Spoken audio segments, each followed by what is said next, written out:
I'm delighted to be here on behalf of Lakes Regional Healthcare and Public Health, Dickinson County Public Health. I'm Cyndy Powers, and I am one of the public health nurses in the county. And wellness is something that very much excites me. I have a real passion for it. Kathy, who's in the crowd, has known me as a health and wellness coordinator at another business. So it is something that I'm very interested in. And I truly believe in prevention. Anything that we can do to get people to start thinking about what they can do to protect their health. And I think sometimes when we reach that 50 and above, we think, oh, smooth sailing, I'm done. You know, I don't have to worry about these things anymore. But we really should. There are a lot of things that we need to talk about and things that you need to be reminded. Some of the things today you're going to say, but I know all about that, and that's great. But hopefully there'll be a few other things that you hadn't thought about that you'll say, maybe I need to look into that a little bit further. Obviously, in this amount of time, I can't cover everything in great depth, but I'll do my best to get through as many things as I can. I've given you 2 sheets of paper, and actually the first one is on the blue zones, and I thought it would be kind of fun to explain to you what the blue zones is all about, a blue zones community.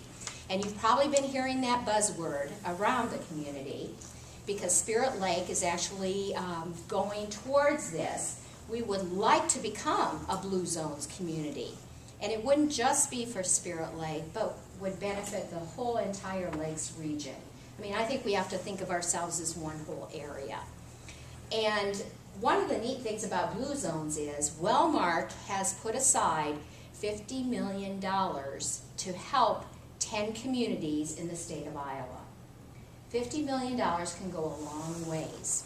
And so we are trying to go for this. We did submit our application last week. Hopefully we'll see things as they go forward, but there's also a website where you can go under the Iowa Blue Zones where you can vote for Spirit Lake. So you might want to look for that because I think that would be very interesting to see how many people would do that. If you remember about 2 weeks ago or so, there was Start Somewhere Walk at the YMCA, and I believe they had a huge turnout. Nikki is here today from the YMCA. Can you tell us how many were there? We had 275 at the Y, and then we had 1,400 at the Spirit Lake School. Wow. And then Pier Fishing had all of their employees walk. They had about 300. Okay, wonderful. So you can tell that's a huge number of people. And it was a very short distance. The whole idea was to start somewhere. So that's what's most important. But I wanted to share a little bit about the blue zones with you because the blue zones, I actually have the book up here, was written by a Daniel Buettner, and it really is a must-read book because it tells us how we can increase our longevity. And what he did is he went around the world studying centenarians, people who were 100 years or older. And what were the commonalities that they all had that kept them in such good health to achieve 100 or over? You'll love the pictures in there. The woman who's 109 and still gardening. There's a gentleman in there who is 90 plus, close to 100, who is water skiing, has been water skiing most of his life. So all these different things that they really have not given up. And we should all be able to do a lot more things as we age as well. So I wanted to go through that. There are 9 characteristics that they call the Power 9 that can help you to get 12 good years out of life and help you to look and feel younger at every age. Number 1 is going to be to move naturally. What that means is just move. It doesn't mean you have to be to run a marathon. Centenarians weren't doing those things. They still aren't doing those things, but they are moving. They're using the stairs. They walk to the grocery store. They walk to wherever their family members live. They get out a lot, so they're always doing different types of activity. And that's the main thing, is just moving. try to make things a little more inconvenient for yourself. You know, don't always take the top parking spot, the closest to the grocery store. Maybe go farther away, so you got to get a few extra steps in. Anything that you can do to help that process will help you. The second one is knowing your purpose, and that is having a right outlook in life. That can add 4 years to your life. And knowing your purpose, and we'll talk a little bit more about this, but it's, why do I wake up in the morning? What gives me a purpose in life? What is it that I enjoy doing? And what are the things you don't enjoy doing? Are they really that important? Do you need to keep doing them? Downshifting. It says even the people in the blue zones experience stress. We all experience stress in one way, shape, or form. You can't get away from stress. But they found that all of these centurions had different ways to get rid of their stress. And so those are things that you need to look at in terms of what can you do differently. Some of them took just a few moments every day to pray to their ancestors. Others would take time to pray. Others took a nap. I mean, think of all the countries we know that take a little siesta during the middle of the day. The Sardinians in Italy do happy hour.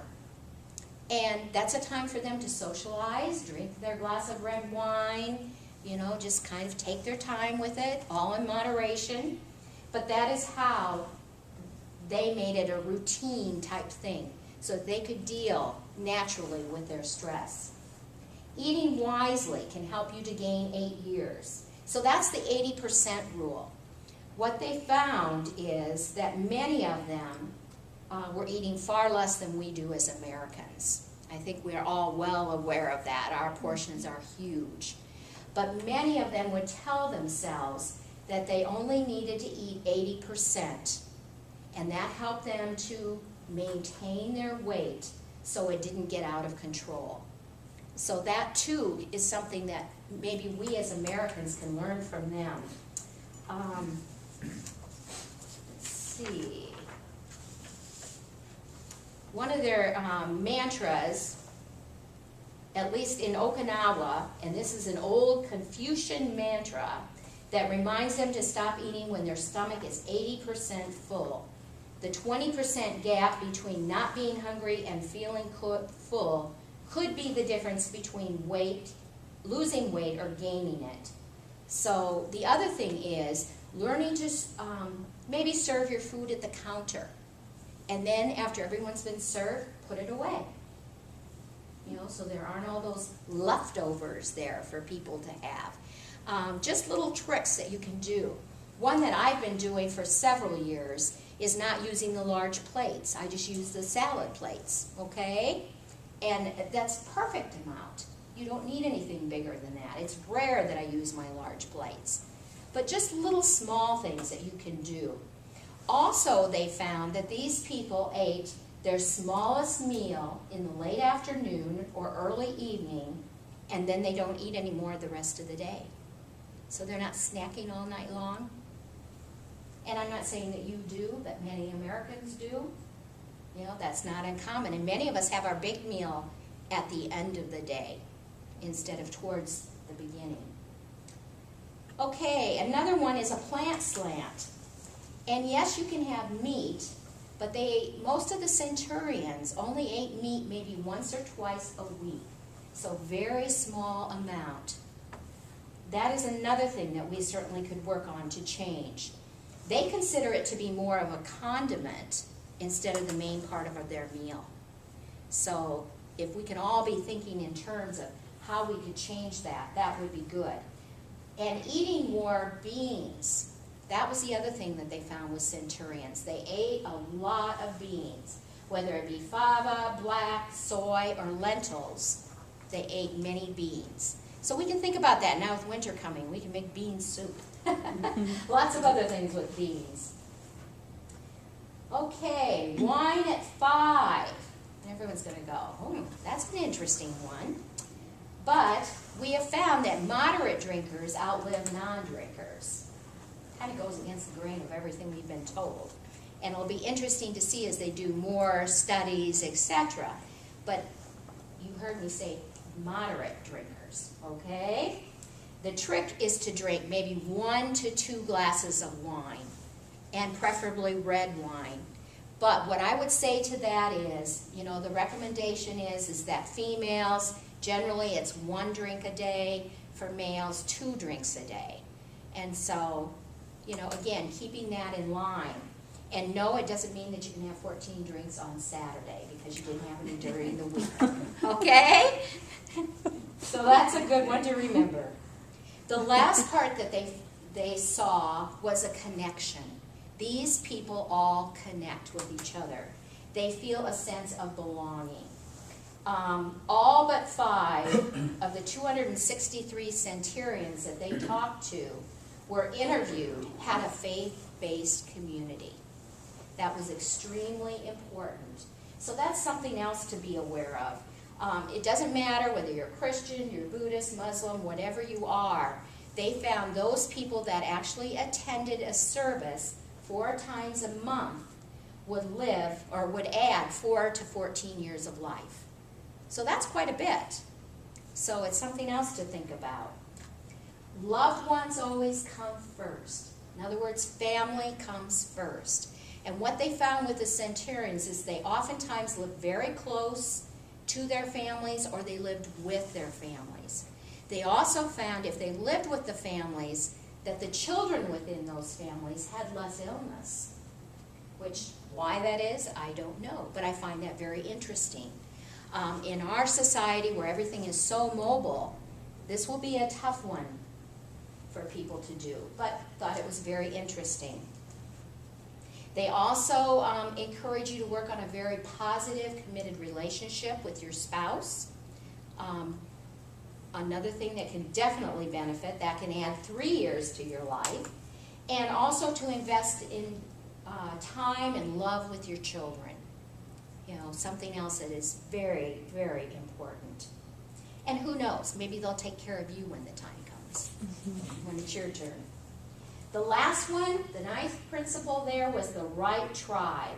And what that means is the people who live the longest either chose or they were born into social circles that supported healthy behaviors.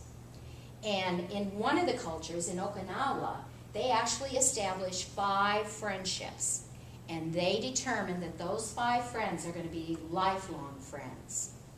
And so they do a lot to keep that relationship going throughout all of their life. That's very, very important to them. We also know with all the cardiovascular studies we've done here in America that having relationships makes a big difference even on heart disease. So getting out, doing these kinds of things, you know, as seniors, going to the senior center, just getting out. I mean, we're so blessed in this area to have an art center, all sorts of different cultural events that you can attend and be part of. So belong. That's very, very important. It says assessing who you hang out with and then proactively surrounding yourself with the right friends will do more to add years to your life than just about anything else. So having those friendships is extremely important. So any questions about the blue zone? And where Spirit Lake is kind of going with that at the moment? Okay, I'm going to move on then to a little bit of my presentation with senior health. And you're going to see how some of these different areas fit into the blue zones. So number 1 is exercise. That we want to walk at least 3 hours a week or do some other type of exercise. The main thing is to sustain that exercise. And 3 hours a week really doesn't sound like a lot, and it shouldn't be for you, but I encourage you to start there. Obviously, we'd like to see that be built upon so that you get better and better with it. But we know that this helps to reduce heart disease. It also helps with diabetes, which we know is running rampant in this country. And it helps to increase your good cholesterol. So that's another reason to do it. We all know that if we don't use our muscles, we either use it or lose it over time. So it's really important that we move. Aerobic exercise, and that could be things like swimming or running, is going to increase your body's ability to make more oxygen. There are a lot of seniors out there who enjoy swimming. You know, it's also good for arthritis, things like that you can do. If you want to do more other cardiovascular, you can work harder or make your heart work harder and raise your heart rate by doing things like swimming or running. Also, if you're trying to prevent osteoporosis, which is fairly common in our older adults, you want to increase the strength of your bones. So there, you want to be doing things like walking. Walking is still the best exercise there is. So I encourage you to get out there and walk. It doesn't mean you have to walk miles, but maybe have a little routine path that you can do. The other thing is to improve your balance. And I would encourage for things like that would be Tai Chi, yoga class. That'll also help with your flexibility. But balance becomes so important as we get older because falls are probably one of the #1 things that happen to people as they get older. And oftentimes that fall occurs because you've lost your balance. You can break a hip or some other bone, and for some people that can just be devastating to break a hip. I'm not saying that's true for everyone, but some people that means they land in a wheelchair for the rest of their life. And that's not what you want. I also encourage some of my seniors, just a simple thing you can do when you're brushing your teeth, stand on one leg. Just doing that during that period of time will help you to build some balance. Simple little things that you can do. And just remember, your exercise doesn't have to be done all at the same time. You know, you might do 10 minutes in the morning, another 10 minutes at noon, maybe a little longer when it's nicer outside later in the day. But don't think you have to do it all at one time, because you don't. So that's another thing to think about. Okay, another area that's been real controversial has been vitamin therapy. You know, and what do we do with this? I still say talk to your doctor about what you need. If you are eating properly, you may not need vitamins at all. I am not one who believes in taking mega doses of vitamins because actually what you do is you create very expensive urine because your body can't handle it. So your kidneys have to overwork to get rid of all that excess. So you need to be careful. And even men, especially with multivitamins, as you get older, sometimes you can get too much iron within your multivitamins and cause another problem.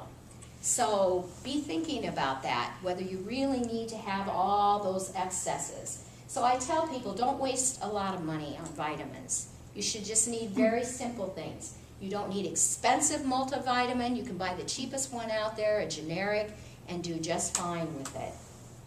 I also encourage people, make sure you share with your doctor, though, if you are taking any vitamins or herbal products, because it could interact with some of your other medications. So when you give the doctor your list of medications, make sure you include that, because that is very important. Calcium. I put on here 1,000 milligrams a day for the senior citizen. Especially if you're postmenopausal or osteoporosis, then it becomes even more important. Your doctor will tell you how much you need to take, but sometimes you will need over 1,500 milligrams a day, and so that's something to be aware of. Vitamin D, we naturally get vitamin D from sunshine, so really you shouldn't have to take this. Now I know come winter we don't have a whole lot of sunny days, but even if you get outside for 10-15 minutes, you're getting some of that sunshine to help your body produce vitamin D, and it will utilize the calcium a lot better. So those are some things to be aware of. Vitamin C, 500 milligrams a day is really all you need, and I say this is optional. There was a point in time where vitamin E was very much hailed as being something that was going to prevent Alzheimer's, different things along that line. It was supposed to be good for heart health. Now they're saying it isn't. I think every day you can turn on the TV and there's a new study. So you have to be very, very careful. And that's true with looking for knowledge on the internet too, because there are a lot of unreliable sources. So make sure you're going to something that you know is trustworthy. Also, as we age, we develop free radicals in our body. And they can start the growth of cancers. And also these chemicals have something to do with heart disease, they believe.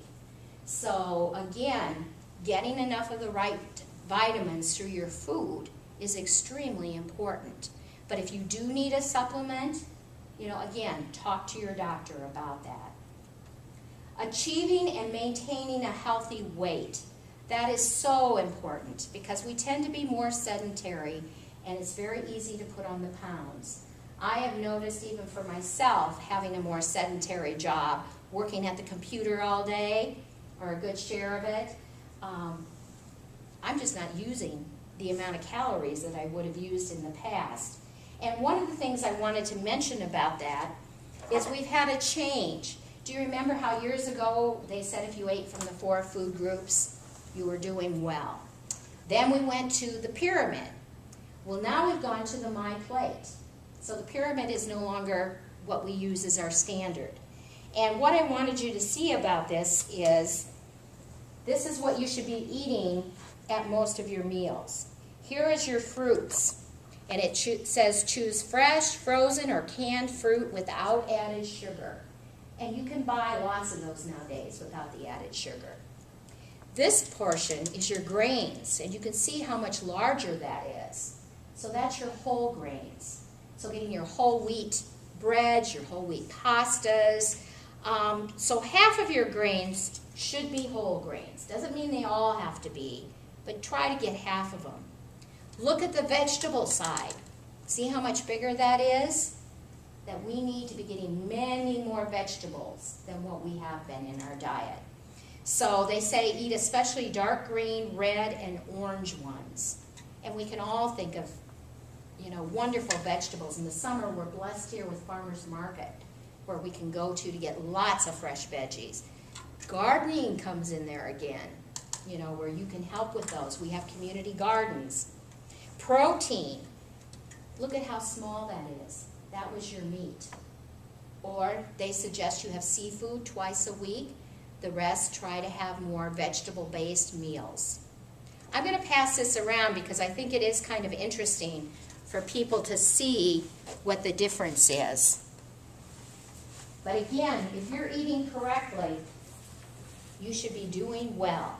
But if you are having problems, or let's say you're a diabetic, I would encourage you to talk to a registered dietitian. And we are so fortunate to have one at Lakes Regional Healthcare. Beth Samuelson is just a delight to work with. So if you do have questions about your diet, I would encourage you to go there. No cigarettes, cigars, smokeless tobacco. If you need help quitting, we are very fortunate that we have a Iowa Quit line, and I did put down on there for you the website as well as the telephone number. It is found that most people who are trying to quit, and they say it takes an average of 8 times for a person to actually quit. That's how dependent you become upon the nicotine. But if you can have social support and support through a counselor, you do far, far better. So I encourage you to check that one out. Another one is always wearing your seat belts and bike helmets. If you're out riding your bike, you can have a fall on a bike as well as anything else. So you want to protect that head because head injuries can be quite severe. Limit your alcohol. The liver can only metabolize 1 drink or 1 beer per hour. So that goes back to what we were talking about with the wine. Maybe 1 glass of wine an hour is all you need, okay? And when I say an hour, that would be your social hour, okay? All right. Limit caffeine, especially if you have an elevated blood pressure. That's important also. If you do have high blood pressure, monitor it.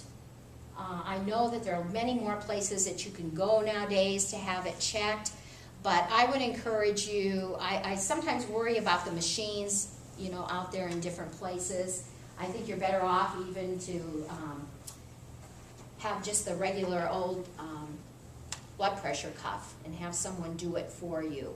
Or if you have one at home where you can monitor it, that's good. There are blood pressure clinics. I know at Public Health we go to the Spirit Lake Mall the third Friday of each month, and we are there to do blood pressures for people. I know that there are druggists in the area that are very happy to do it also.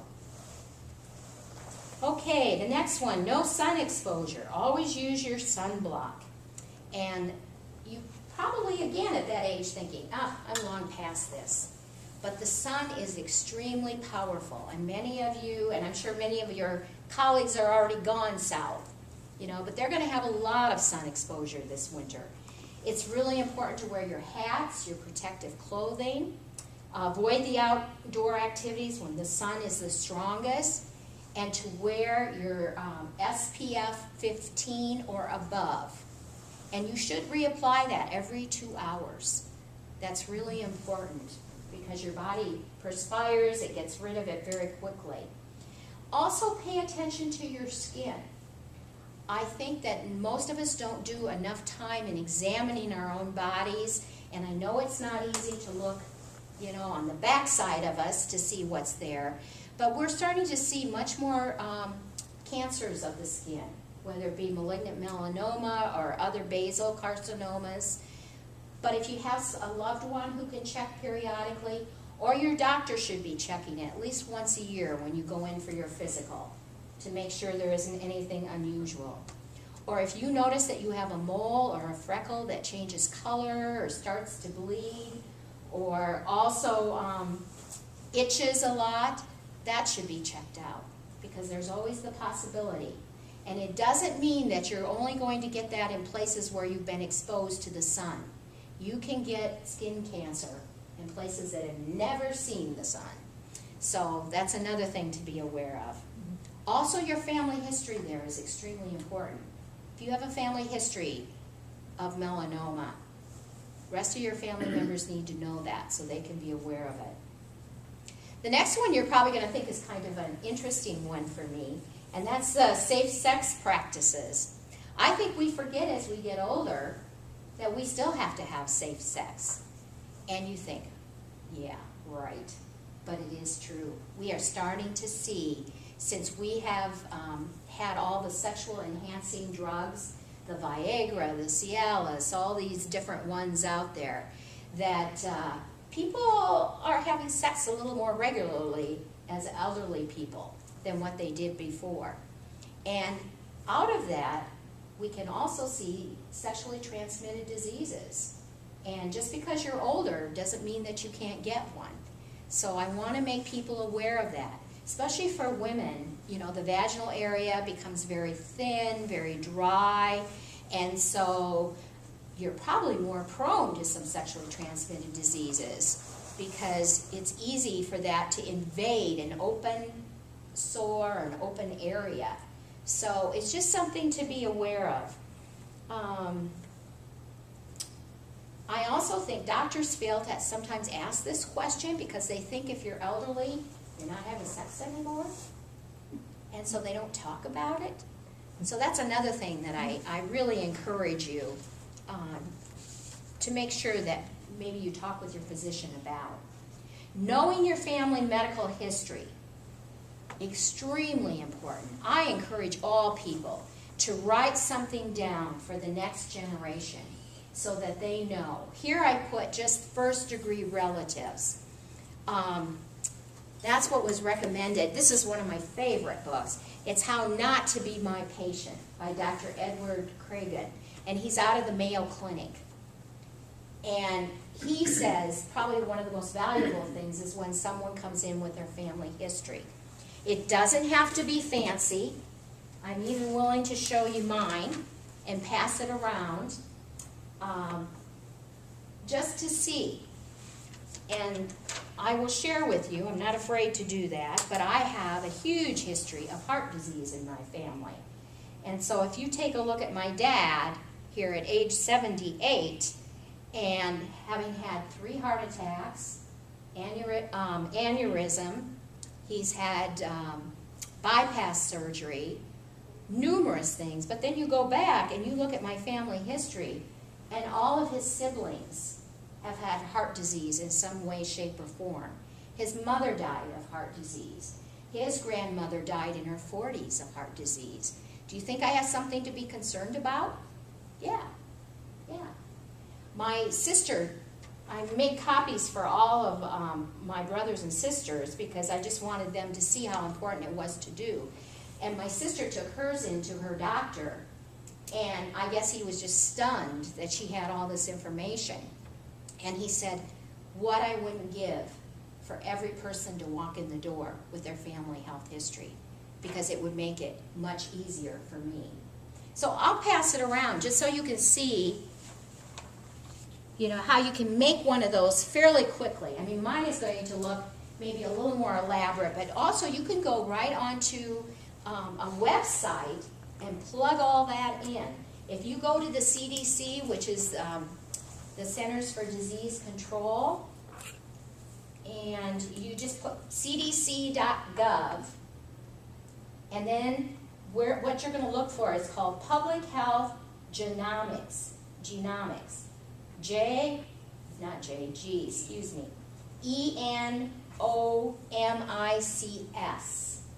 And it has a wonderful area where you can plug in that family history. Spell that again. Yes. Capital G, ENOMICS.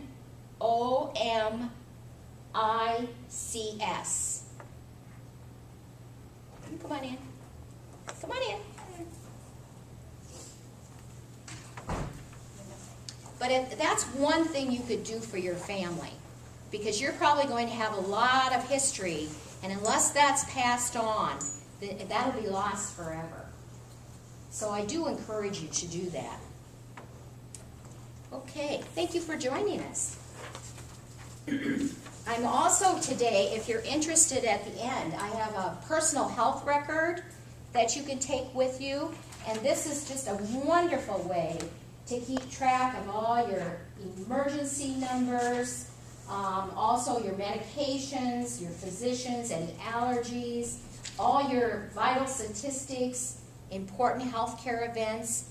This too, if you put it in one place, then you have it. And when you go to the doctor, you don't have to keep looking for 1,000 different places as to what did I have done when and where. And we're actually going over this right now. Okay. Moving on, annual health checkup with regular recommended lab studies. I would say, once a year you need to have a complete blood count done, glucose, which is your sugar level, blood chemistries, a lipid level is your cholesterol, your triglycerides, just to see how much fat is in the system there. Iron, because older people sometimes can become anemic because they aren't eating enough iron. Having your thyroid checked, etc., whatever your doctor recommends. I also highly encourage you to have a baseline colonoscopy, which is for colon cancer, at age 50. And usually what they recommend, if everything comes back clear, is every 10 years. But some people have to have it more frequently, maybe because of family history. So I do encourage you to do that. And they're not near as bad as what people tell you. The prep work is awful. The prep work is awful, but they've even made that a little bit better, because now you can use Gatorade and mix it with your Miralax, which is your laxative, but it's much more palatable than that other awful stuff they used to give you. Okay? So that's something else, but I agree with you. The prep work isn't so bad, but the colonoscopy is a piece of cake. Having a baseline EKG and treadmill exercise test, just to know where you're at. Because of my history, I had that done by age 40. So but for someone else, I would say 50 would be fine. Immunization review and update. Many parents and grandparents do not realize that we now recommend that you get a Tdap, which is tetanus, diphtheria, and pertussis. How often? Just a one-time dose, okay? Mainly because we are finding that we're seeing rising amount of pertussis in this country. And pertussis is whooping cough, where you just have this uncontrollable cough. And I have investigated several cases right here in Dickinson County, so we do have it. But if you're going to be taking care of an infant, or being around an infant, I really encourage grandparents to update that, because it is very important. They can pass pertussis as well as anyone else. So we are starting to see more and more people that are doing that. But I also find that a lot of people don't know that they should be doing that. So that is one of the things that I would recommend. Influenza. I actually brought flu shots with me today. If there is anyone who hasn't had theirs yet, they encourage anyone 6 months and above to get an annual flu shot. So I do encourage you to do that. I have been doing many. We're getting down now. We're towards the end of it, but I do still have 3 more flu clinics at Public Health scheduled. And actually there's one tomorrow night from 3:30 in the afternoon till 6:30. But, this one's going to have a lot of children in it, because we just got one of the clinic's flu vaccine in. But you can always call us if that date, time doesn't work, or some of our other clinics. We always make time to get you in, because having an influenza shot is extremely important. And I think we all know in the last few years when we had the H1N1, where we were concerned that that could become a pandemic event. And fortunately, because we got so many people vaccinated, we didn't have that happen, which was good. Okay, pneumonia shot. If you're over 65 and above, you should have at least 1 pneumonia shot. What we say is typically you can have 2 in your lifetime. So there are some people when they're much younger are already given 1. Once in a while, a doctor will order 1 more than, say, twice in your lifetime. But most people, that's what we say is kind of the rule, is 2 in your lifetime for pneumonia. Question? Yes. What bacteria is that? Of the pneumonia, pneumococcal. Okay. So, what if you're traveling overseas? Some of you have more time now than you've had in a long time. And you can do some of those trips. And sometimes we forget there are a lot of immunizations that we need to have. I had a man recently who was going on a safari to Africa. And obviously we didn't have all the medications that he needed, but I'm able to send him to Sioux City to our district health office, who does carry that. Some of those you have to be licensed for. But even simple things like hepatitis A, hepatitis B, they're out there, folks. So you need to be reminded that you need to get those things done too. Men, this is really controversial at the moment, and it's hard to tell you which way to go. But I would say talk to your doctor about whether you need to have a digital rectal exam or a PSA. PSA is a protein-specific antigen blood test that is done to look for prostate cancer. Even the American Cancer Society right now is saying that they're not sure if it's necessary to have them, but I worry about those men who don't get one, even when they're younger, and then find out, that they have end-stage type cancer, which would not be good either. So I say talk to your doctor, because there's a lot of controversy out there right now. And your doctor's going to know best whether you should have that done. What they're saying is many of the men don't need to go through all of those expensive radiation, those types of things, because they would have outlived their lives before they ever really got a bad cancer. Cyndy, the CA-125 blood test, are you familiar with that? I'm not as familiar with it. But, That's one of the things that I request when I have my blood work done. is that the calcium? The cancer antigen, Mhm. 125. Okay, And what they say with, you have to pay for it yourself, your insurance doesn't cover it. okay. But if there is any cancer antigen in your body, Mhm. that blood test will detect, and it's like a range, you know, 0 to, I'm not sure what it is. Okay. But a lot of times for ovarian cancer, Mm-hmm. that's one of the tests that they Yes. are starting to use. And my question was, would that also then possibly detect the prostate? I don't know the answer to Okay. that. I will have to do some checking for you, Kathy. That's interesting, because I don't know. Okay. Okay? I'll be honest with you, but I'll have to do some checking. Yes, Linda? What about, shingles? Yes, If oh, I you've didn't never- talk about that, did If I? you've never had, Chicken pox?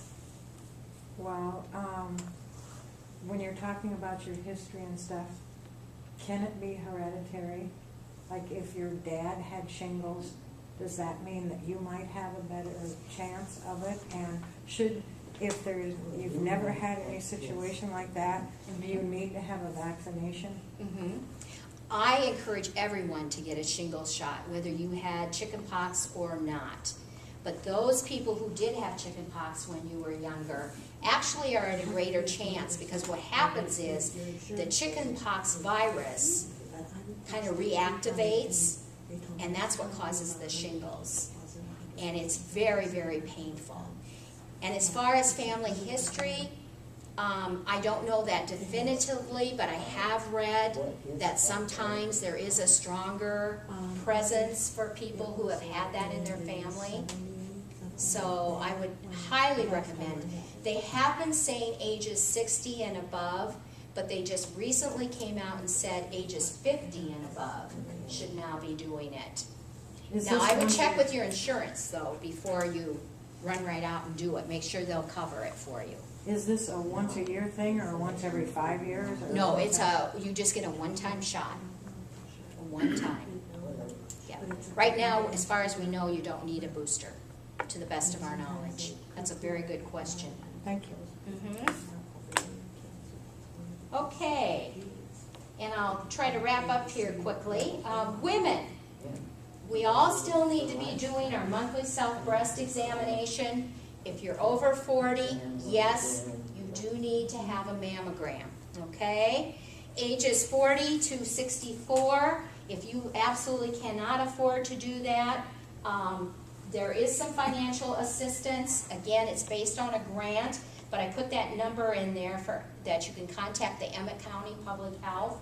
They also do many of the Dickinson County Health people. Or I would suggest talking to the hospital itself, because not that they necessarily have funds there to do that, but they might be able to help you with some hardship type funds that would be available. But don't let that keep you from getting one done.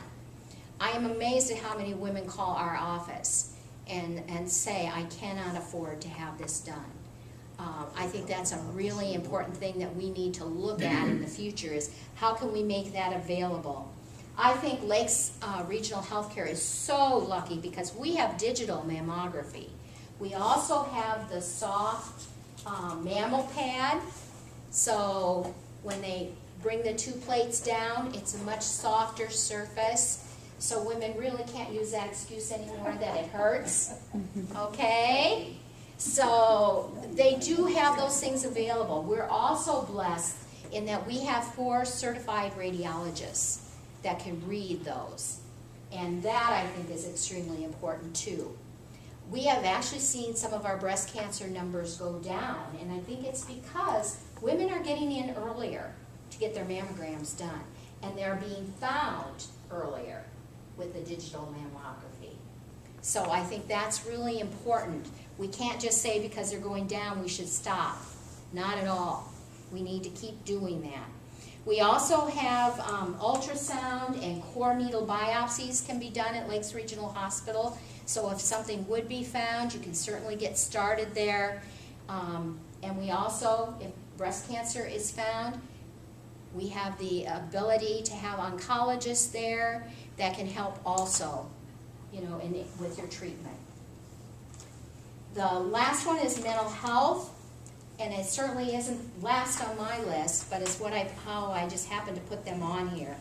But making sure that you do have a purpose in life. What is it that gets you going each and every morning? What gets you out of bed? What brings you joy?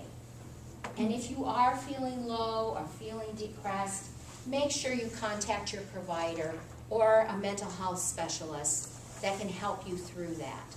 Because depression can happen to a lot of older individuals just as well. Sometimes we can be very lonely, or just things in our life didn't go quite the way that we anticipated, whatever the situation may be. But I truly believe that there is a mind-body connection. And if we don't take care of our mental health, eventually it will begin to deteriorate our physical health.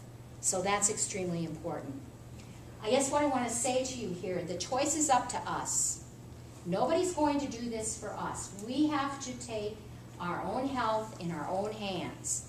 We have to be the one that advocates for ourselves. We need to go into the doctor and say, these are the things I want to have done. You have to be the premier one to say that.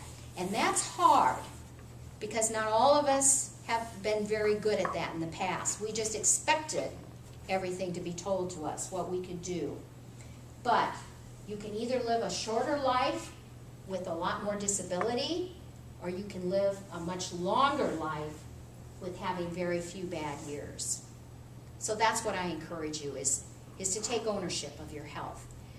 Nikki is here too, and she'd like to talk a little bit about some of the things at the Y, and while you do that, I think I'll pass these out. Okay. So I'm going to let you go ahead. Great. And then at the end, I will be right back here to do flu shots if anyone still needs one.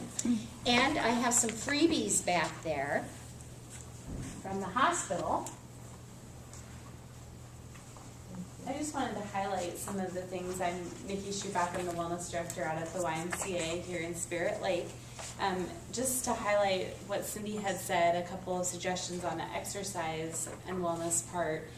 We do offer over 50 free classes a semester out at the Bedell Family Y for our members, and a couple of the things she talked about was the aqua fitness and wellness for osteoporosis, arthritis, that bone density for that pool exercise is really important and a great way to burn those calories and become active and have a better range of motion. So we do have some schedules here if anyone's interested in these. I'll pass them out. But we have open swimming every day, and then we also have our aqua fitness classes, and then we have an H2O boot camp, which is a little more of a workout than the regular aqua classes, but they're all great workouts. We have several members who take and enjoy those classes. If any of you have any questions about it, I can answer those after Cyndy gets done here today. And then a couple other things that she had mentioned. Walking is obviously the best exercise you can do for your body, especially when trying to keep that bone density as we age. And we do have an indoor track for those of you who are wanting to walk over the winter, and that's available, and we have treadmills and other equipment as well. And then we also do have, for that flexibility, you can see on the schedule, there's some yoga classes on there as well, and Pilates, so that's a great way to work on your balance. And then she had also mentioned blood pressure, and we do offer free blood pressures out at the YMCA. I can take your blood pressure. I'm there full time, so if you ever want to stop by during our business hours, we can get your blood pressure taken there as well.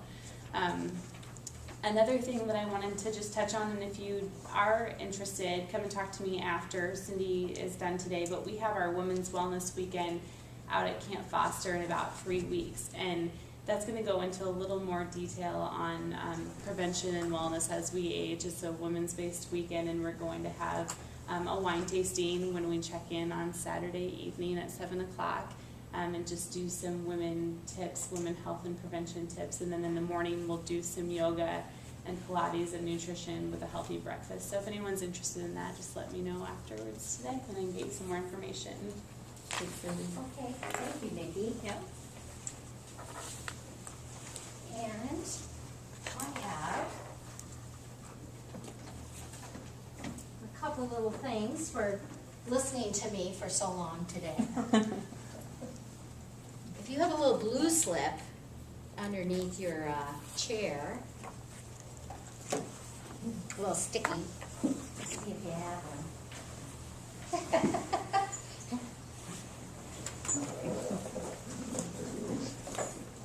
There's one.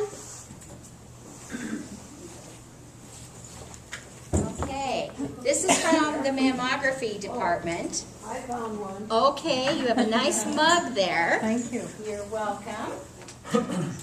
And here's your water bottle Oh, and a koozie. oh, thank you. Was there another one somewhere? It might have been up here. I'm going to give this one to this gentleman. He's going to get a new shirt. Okay? Thank you. You're welcome. But any questions about what I covered today?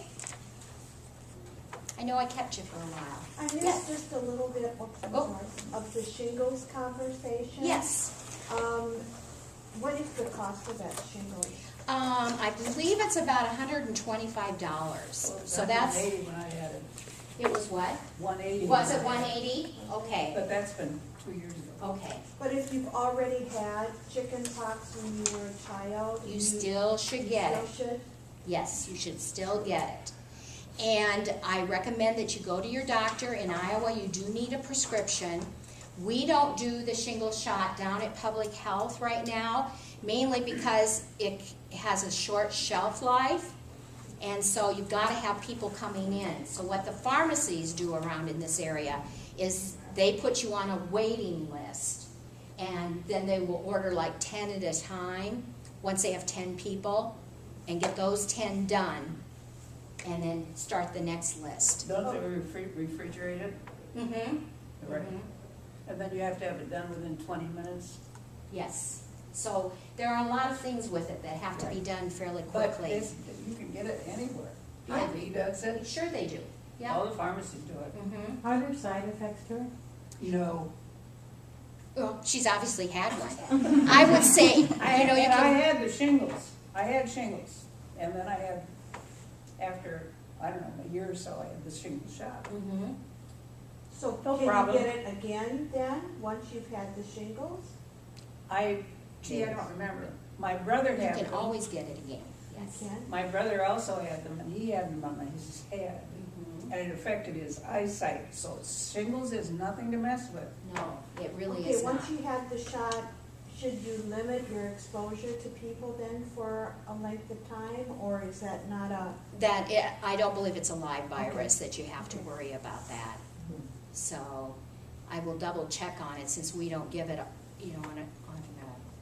So at then Public we're Health. saying you get the shingle shot, so if you do get the shingles, you're not gonna get them as bad as if you Exactly. didn't get the shingles. Exactly. And yes, it's like anything. Nothing is 100% effective, okay? But it has a very high percentage of protecting you.